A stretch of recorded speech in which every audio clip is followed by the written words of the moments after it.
De volta com Boa Tarde, Cidadão. Vamos agora conversar com a doutora Tatiana Benévolo, advogada e especialista em Direito de Família. Bem-vinda ao nosso Boa Tarde, Cidadão. Boa tarde a todos. Prazer estar aqui novamente. Prazer tê-la conosco. E eu gostaria de saber, o que é alienação parental? Alienação parental é toda interferência negativa que o pai, a mãe, os avós ou quem detém a guarda sobre a criança faz sobre o outro. Então, é aquele comentário que vai denegrir a imagem, não avisar rotina de colégio, rotina de médico, que afaste o filho da figura paterna ou materna. O bullying do pai para com o filho é uma alienação parental? Sim, fiquei pensando para lhe dizer, mas sim, pode certamente haver o inverso. A figura que a gente está mais familiarizada na área do direito de família é exatamente o contrário. É um dos genitores que propositadamente não aceita a separação, não aceita o divórcio, ou quer mitigar, e aí enche a cabeça de criança com um contexto irreal. E a criança absorve o que a gente chama da síndrome de alienação parental, que foi um diagnóstico feito ainda em 1985, lá nos Estados Unidos, muito atrás. E aí era um complexo de situações psíquicas que a criança desenvolvia a partir dessa briga constante entre pai e mãe. Impressionante. E aí eu pergunto, como é que a gente pode caracterizar de fato essa alienação parental? Como é possível medir da parte da criança o que ela sofreu e classificar dessa forma? Então, a alienação parental, na verdade, a convivência é prevista desde a Constituição de 88.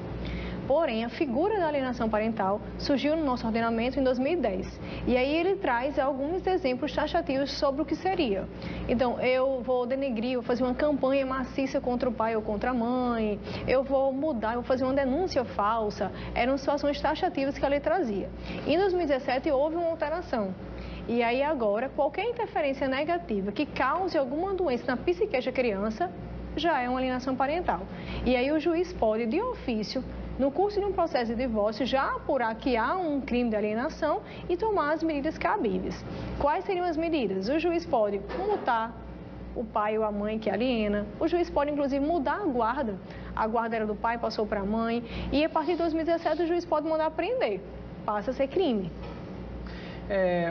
Na hora que você tem uma situação bem diferente que pouca gente sabe, que na hora que você faz a adoção de uma criança, derivando já um pouquinho do nosso assunto, na hora que você faz a adoção de uma criança, você tem direito à questão de isenção do IPTU? Exatamente. Isso, na verdade, é uma normativa local. O IPTU é regulado por leis municipais e no nosso município, desde 94, se não me engano, existe uma lei municipal que regula. Então, na verdade, a adoção que permite a isenção do IPTU são aquelas que derivam de crianças carentes. Então, se eu tenho uma criança abrigada e a adoção foi sobre aquele contexto social, então você consegue uma isenção direta na Secretaria de Tributação. Interessante. Temos pergunta de telespectador Paulo de Nova Parnamirim. Ele quer saber quem tem direito à herança além dos filhos do falecido. Então, a questão de direito de sucessões, ela é bem variante. Assim, quem tem direito pode ser a esposa, o esposo, o companheiro, não havendo... Foi essa a questão? Sim. E os ex também tem? Por exemplo, é casado com uma pessoa e tem filhos. Mas tem uma ex-mulher, um ex-marido, e essa pessoa passa a ter direito também ou só a mulher atual? Não, então, depende do regime de casamento.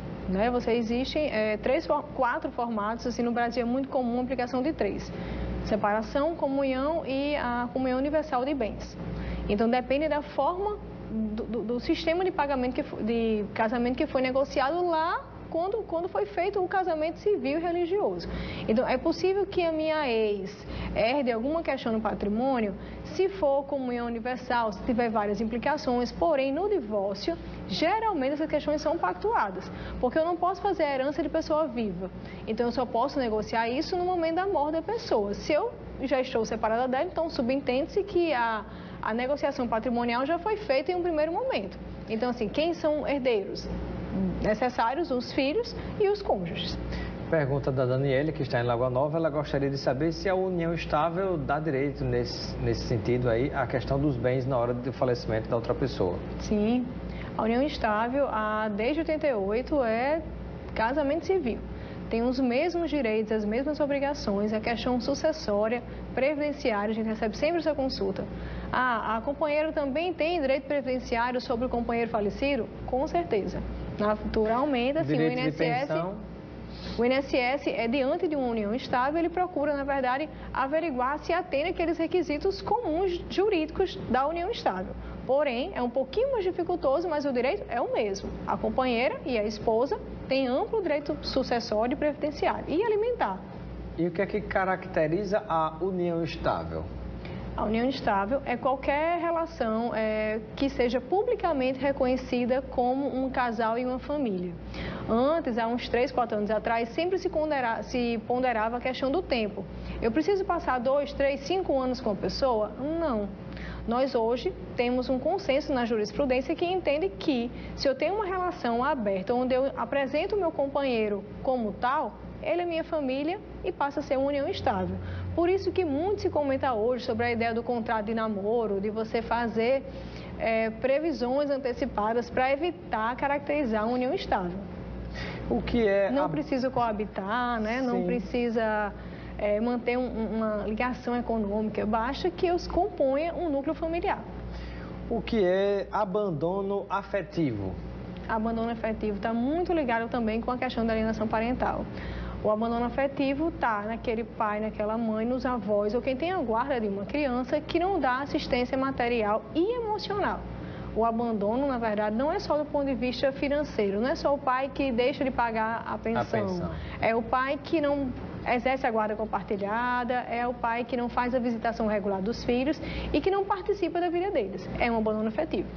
Muito bem. Eu quero agradecer a participação da doutora Tatiana Benévolo, advogada, especialista em direito de família, hoje aqui no nosso Boa Tarde Cidadão. Seja sempre bem-vinda e receba o kit de produtos Lucena, se aproveitar com seus amigos e familiares. Obrigada, estou sempre à disposição.